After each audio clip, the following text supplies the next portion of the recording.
नमस्कार, आप सभी का स्वागत है हमारे इस खास वीडियो में जहां हम चर्चा करेंगे बोध दिवस की। यह दिन न केवल एक ऐतिहासिक क्षण का प्रतीक है, बल्कि यह हमें यह एहसास कराता है कि हमारे जीवन का असली उद्देश्य क्या है। बोध दिवस वह दिन है जब किसी शिष्य को पूर्ण गुरु से तत्व ज्ञान प्राप्त होता है। यह दिन उस शिष्य के आध्यात्मिक जन्म का दिन होता है, जो उसे सही मार्ग पर चलने और मोक्ष प्राप्त करने की प्रेरणा देता है।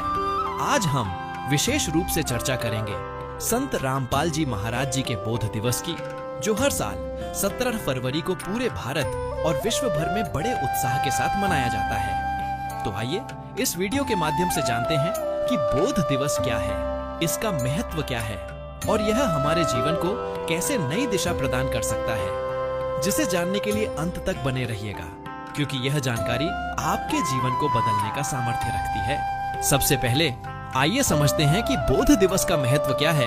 पूर्ण परमात्मा कबीर साहिब जी ने अपनी वाणी में कहा है, कबीर जा दिन सदगुरु भेटिया ता दिन लेखे जान, बाकी समय गंवा दिया बिना गुरु के ज्ञान। गरीब चंद्र सूरज की आयु लग जे जीव का रहे शरीर, सतगुरु से भेटा नहीं तो अंत कीर का कीर। इन वाणियों का अर्थ है कि जब कोई व्यक्ति पूर्ण गुरु से दीक्षा प्राप्त करता है, तभी उसका असली आध्यात्मिक जीवन शुरू होता है, अन्यथा उसका मानव जीवन व्यर्थ रहता है। 17 फरवरी 1988 का वह ऐतिहासिक दिन था जब संत रामपाल जी महाराज जी ने अपने पूज्य गुरुदेव स्वामी रामदेवानंद जी महाराज से नाम दीक्षा प्राप्त की। यह वही क्षण था जिसने उन्हें आध्यात्मिक मार्ग पर अग्रसर किया। संत रामपाल जी महाराज ने केवल ज्ञान प्राप्त नहीं किया, बल्कि उस ज्ञान को जन जन तक पहुंचाने का संकल्प लिया। उनके तत्व ज्ञान ने करोड़ों लोगों को सही मार्ग दिखाया है। प्रिय दर्शकों, अब बात करते हैं संत रामपाल जी महाराज जी के जीवन और उनके उद्देश्य की। 1994 में उनके गुरु स्वामी रामदेवानंद जी महाराज ने संत रामपाल जी महाराज जी को नामदान देने की अनुमति दी और यह वचन कहे, विश्व में तेरे बराबर कोई संत नहीं होगा। इसके बाद संत रामपाल जी महाराज ने अपने जीवन को जन कल्याण के लिए समर्पित कर दिया। उन्होंने घर घर जाकर लोगों को तत्व ज्ञान दिया। उन्होंने सदियों से चली आ रही भक्ति परंपराओं के भ्रम को दूर किया और सतभक्ति का मार्ग बताया। उनका ज्ञान शास्त्रों से प्रमाणित है। उन्होंने गीता, वेद, पुराण, बाइबल, कुरान और गुरु ग्रंथ साहिब जैसे धर्म ग्रंथों के प्रमाण से यह बताया कि मोक्ष का सही मार्ग क्या है। हालांकि सत्य ज्ञान को प्रचारित करने में उन्हें कठिनाइयों का सामना करना पड़ा, लेकिन उन्होंने कभी हार नहीं मानी और आज भी वे सत्य के लिए संघर्षरत हैं। दर्शकों, अब सवाल यह उठता है कि सत भक्ति क्या है और मोक्ष का सही मार्ग कौन सा है। सत भक्ति का अर्थ है शास्त्रों में वर्णित भक्ति विधि। यह वही भक्ति है जो तत्वदर्शी संत के मार्गदर्शन में की जाती है, जिसके करने से मानव जीवन का मूल उद्देश्य यानी जन्म मृत्यु से सदा के लिए छुटकारा मिल जाता है, यानी जीवात्मा पूर्ण मोक्ष को प्राप्त हो जाती है। इस तत्व ज्ञान को जानने के लिए गीता अध्याय 4 श्लोक 34 में कहा गया है, उस ज्ञान को तू तत्वदर्शी ज्ञानियों के पास जाकर समझ। उनको भलीभांति दंडवत प्रणाम करने से, उनकी सेवा करने से और कपट छोड़कर सरलता पूर्वक प्रश्न करने से वे परमात्मा तत्व को भलीभांति जानने वाले ज्ञानी महात्मा तुझे उस तत्व ज्ञान का उपदेश करेंगे। तथा गीता अध्याय 15 श्लोक 4 में कहा है, हे धनंजय, गीता अध्याय 4 श्लोक 34 में बताए गए तत्वदर्शी संत के मिल जाने पश्चात उस परमेश्वर के परम पद अर्थात सतलोक को भलीभांति खोजना चाहिए, जिसमें गए हुए साधक फिर लौटकर इस संसार में नहीं आते और जिस परम अक्षर ब्रह्म से यह आदि सृष्टि उत्पन्न हुई है। मैं भी उसी सनातन पूर्ण परमात्मा की शरण में हूँ। लेकिन दर्शकों, दुख की बात है कि आज समाज में कई ढोंगी गुरु और साधु हैं जो शास्त्रों के विपरीत भक्ति करवा रहे हैं। यह भक्ति मोक्ष तक नहीं पहुँचा सकती, इसलिए यह पहचानना बहुत जरूरी है कि पूर्ण गुरु कौन है। तो दर्शकों, आपको बता दें, उस तत्वदर्शी संत यानी पूर्ण गुरु की पहचान भी हमारे पवित्र सदग्रंथों में दी गई है। गीता अध्याय 15 श्लोक 1 में कहा गया है, हे भारत, ऊपर को पूर्ण परमात्मा आदि पुरुष परमेश्वर रूपी जड़ वाला, नीचे को तीनों गुण अर्थात रजगुण ब्रह्मा, सतगुण विष्णु व तमगुण शिव रूपी शाखा वाला, अविनाशी विस्तारित पीपल का वृक्ष है, जैसे वेद में छंद है।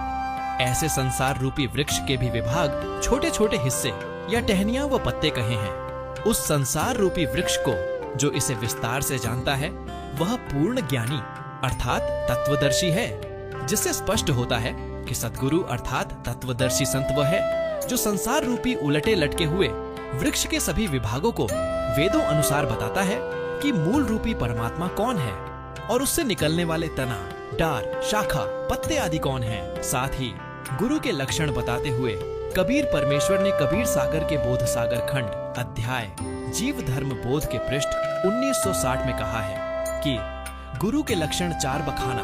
प्रथम वेद शास्त्र का ज्ञाना, दूजे हरि भक्ति मन कर्म बाणी, तीसरे समदृष्टि कर जानी, चौथे वेद विधि सब कर्मा, यह 4 गुरु गुण जानो मर्मा। अर्थात पूर्ण गुरु वह है जो वेदों तथा अन्य सभी ग्रंथों का पूर्ण ज्ञाता हो। वह वेदों के अनुसार परमात्मा की भक्ति मन कर्म वचन से स्वयं करता है और करवाता है तथा उसकी करनी और कथनी में कोई अंतर नहीं होता। वह सर्व अनुयायियों को समान दृष्टि से देखता है। वहीं यजुर्वेद अध्याय 19 मंत्र 25 व 26 में लिखा है कि जो संत वेदों के अर्ध वाक्यों अर्थात सांकेतिक शब्दों को पूर्ण करके बताता है तथा 3 समय की साधना भिन्न भिन्न करने को कहता है, वह जगत का उपकारक संत यानी तत्वदर्शी संत होता है। इसके अलावा पूर्ण गुरु की एक अन्य लक्षण बताते हुए संत गरीबदास जी ने कहा है, गरीब सतगुरु के लक्षण कहूँ, मधुरे बैन विनोद, 4 वेद 6 शास्त्र कहा, 18 बोध। और गीता अध्याय 15 श्लोक 1 में वर्णित उलटे लटके हुए वृक्ष का भेद वर्तमान समय में सतगुरु संत रामपाल जी महाराज द्वारा दिया जा रहा है, जिन्होंने अपने सत्संगों में बताया है, कबीर अक्षर पुरुष एक पेड़ है, अक्षर पुरुष वाकीडार, तीनों देवा शाखा हैं, पात रूप संसार, कबीर हम ही अलख अल्लाह हैं, मूल रूप करतार, अनंत कोटि ब्रह्मांड का मैं ही सिरजनहार। अर्थात कबीर जी ने कहा है कि इस संसार रूपी वृक्ष की मूल यानी जड़ रूप करतार मैं हूं। गीता अध्याय 15 श्लोक 17, गीता अध्याय 8 श्लोक 9 में जो उत्तम पुरुष परमात्मा कहा है, जो तीनों लोकों में प्रवेश करके सबका धारण पोषण करने वाला अविनाशी परमेश्वर कहा है, वह मैं कबीर हूँ। दर्शकों, जैसे पेड़ की परवरिश मूल यानी जड़ से होती है, इसी प्रकार परम अक्षर ब्रह्म कबीर जी से असंख्य ब्रह्मांडों की परवरिश होती है। यजुर्वेद अध्याय 19 मंत्र 25 व 26 में बताए गए लक्षण भी संत रामपाल जी महाराज पर ही खरे उतरते हैं, क्योंकि वे सदग्रंथों के सांकेतिक शब्दों जैसे गीता अध्याय 17 श्लोक 23 में वर्णित सांकेतिक मोक्ष मंत्र ओम तत्सत को पूरा करके बता रहे हैं। साथ ही 3 समय की स्तुति प्रार्थना करने को अपने अनुयायियों को देते हैं, जिससे सिद्ध होता है कि आज के समय में संत रामपाल जी महाराज ही वह तत्वदर्शी संत हैं जो हमें शास्त्र प्रमाणित भक्ति विधि बता रहे हैं। उनकी दी गई भक्ति विधि से लाखों लोगों का जीवन बदल चुका है। दर्शकों, उन्हीं पूर्ण संत सद्गुरु रामपाल जी महाराज जी के बोध दिवस के उपलक्ष्य में आदरणीय संत गरीबदास जी महाराज जी की अमरवाणी का 3 दिवसीय अखंड पाठ, विशाल भंडारा और निःशुल्क नाम दीक्षा का आयोजन दिनांक 15, 16, 17 फरवरी 2025 को 11 सतलोक आश्रमों में किया जा रहा है। इस दौरान आध्यात्मिक प्रदर्शनी, समाज उपयोगी कार्य, रक्तदान शिविर तथा समाज सुधारक कार्य, दहेज मुक्त विवाह का आयोजन भी होगा।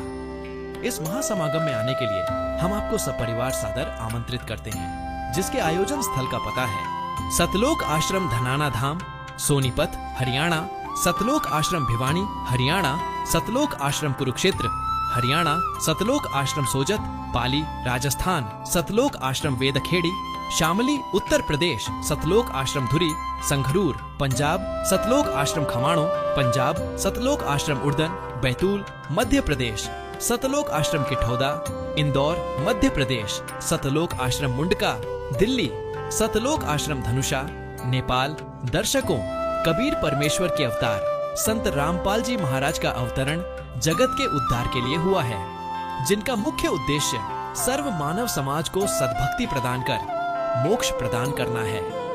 उन्हीं जगत उपकारक संत रामपाल जी महाराज के बोध दिवस पर होने वाले इस भव्य समागम में आप सभी 15, 16, व 17 फरवरी को अवश्य पधारें। तत्वदर्शी संत का तत्व ज्ञान प्राप्त कर अपने मानव जीवन का कल्याण करवाएं।